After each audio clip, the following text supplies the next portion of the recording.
என்னன்னு சொன்னால், எனக்கு ரொம்ப ப்ரெஷர் வரும். மேரேஜுக்கு வந்து நீங்கள் வரணும், மாப்பிள்ளை வந்து சின்ன வயசுலேருந்து உங்கள் ஃபேன் தான், நீங்கள் தயவு செஞ்சு வரணும், நீங்கள் வந்தால் தான் ரொம்ப இதுன்னு சொல்கிறா அப்படின்னு சொல்கிறாங்க. இல்லை சார், எனக்கு ராஜஸ்தானில் ஷூட்டிங் இருக்கும், இல்லை நான் வைசாக்கில் ஷூட்டிங் இருக்கும். நான் எப்படின்னு சொன்னால் ஒரு 2 நிமிஷம் வந்துட்டு போனால் போதும். இங்கே வைசாக்லேருந்து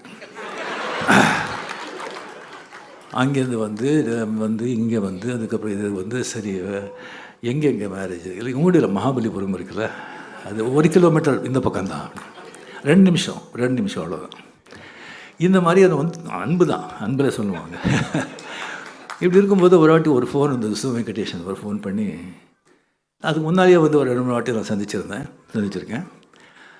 ஃபோன் பண்ணி சொன்னாங்க, சார் இந்த மாதிரி ஒரு சந்தோஷமான விஷயம், நீங்கள் சந்தோஷப்படுவீங்க, வேள்பாரி வந்து 1,00,000 பிரதி வந்து விற்றுருக்கு, அதுக்கு ஒரு விழா நடத்துகிறோம் அப்படின்னு. 1,00,000 எனக்கு நிஜமாக எனக்கு ஆச்சரியமாக இருந்தது.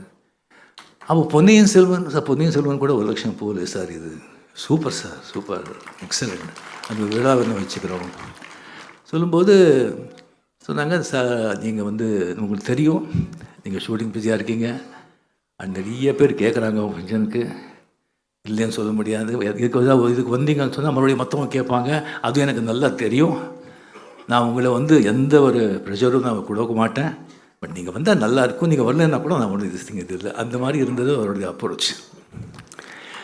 சரி சார் நான் வந்து வர்றேன், பட் நான் வந்து புக்கு படிக்கலையா சார், ஃபுல்லாக 25% தான் நான் படிச்சிருக்கேன், ஃபுல்லாக அது ஏன் படிக்கலையாங்கிறது நான் அப்புறம் சொல்கிறேன். செல்லும்போது இல்லை சார் நான் வந்து யாராவது அனுப்புகிறேன், நீங்கள் கதையை கேளுங்க சொன்னாங்க.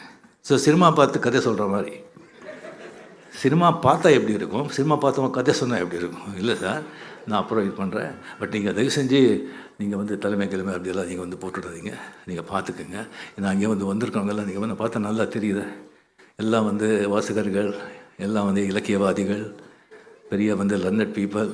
ஸோ இங்கே வந்து நான் பேசிகிட்ருக்கேன். ஸோ நம்ம சொல்கிறாங்க, முதல்ல சொல்லியிருக்கேன்னு நினைக்கிறேன், மறுபடியும் சொல்கிறேன் நான். அதாவது அறிவு சொல்லும் என்ன பேசணும்னு,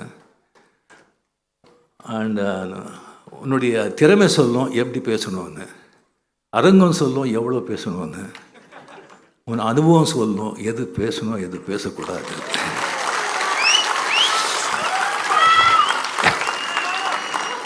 இப்போ இங்கே பார்த்தா இதே வந்து பல மாதங்கள் முன்னால் வந்து இதே கலைவாணரங்கம் இங்கேயே வந்துட்டு ஐயவா வேலு அவர்கள் வந்து கலைஞர் பற்றி ஒரு புக் எழுதுகிற வந்து ரிலீஸ் பண்ணியிருந்தாங்க, மாண்புமிகு முதலமைச்சர் கூட அவங்க இருந்தாங்க.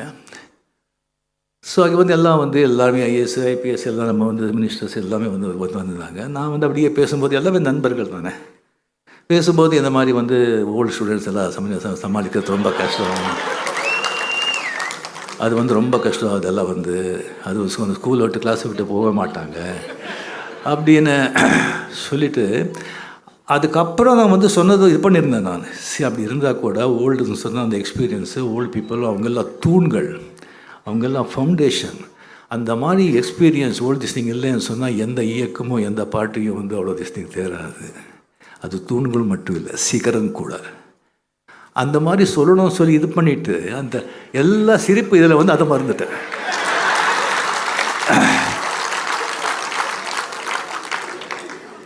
என்னடா இது. ஸோ இப்போ வரும்போது மனசில் மிஸ்டர் ரஜினிகாந்த் எல்லாம் பாரு, இந்த மாதிரி எதுவும் மிஸ்டேக் பண்ணிடாத, ஆனந்த விகடன், ஜூனியர் விகடன், நீங்கள் பார்த்துக்கோ, எல்லாரும் ரசிகர்கள் நினச்சிடாத, பார்த்தா தெரியுது சில பேர் வந்து அப்படியே மனசுலேயே ஓடுது. இல்லை ஓகே, சங்கர் சார் இதை படம் எடுக்கிறாங்க, அவரை கூப்பிட்ருக்காங்க. உதயச்சந்திரன் சார் வந்து ஒரு பெரிய வந்து அந்த எழுத்தாளர், அந்த புக்கு வந்து நம்ம மாபெரும் சபைன்னு புக்கு அப்படி எடுத்திருக்காங்க.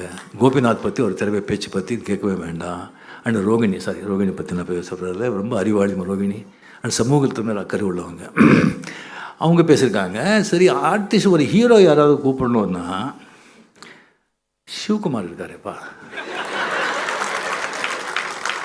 அருமையாக என்ன பேசுகிறாரு, எவ்வளோ படிச்சிருக்காரு, என்ன பண்ணுறாரு, மகாபாரதத்தை வந்து அப்படியே 6 hours hats off to him. இந்த ஏஜில் வந்து கண்டினியூஸ் அந்த குரல் பற்றி எதை பற்றி அவரே கூப்பிட்டுருக்கலாமே, அது வேண்டாம். சரி, கமல்ஹாசன் எவ்வளோ அறிவாளி, எவ்வளோ படிச்சிருக்கார், அவரை கூப்பிட்டுருக்கலாமே. அதெல்லாம் விட்டுட்டு இன்னும் 75 வயசுலேயும் கூலிங் கிளாஸ் போட்டு ஸ்லோ மோஷன்லேயே நடந்து வர இந்த ஆள் வந்து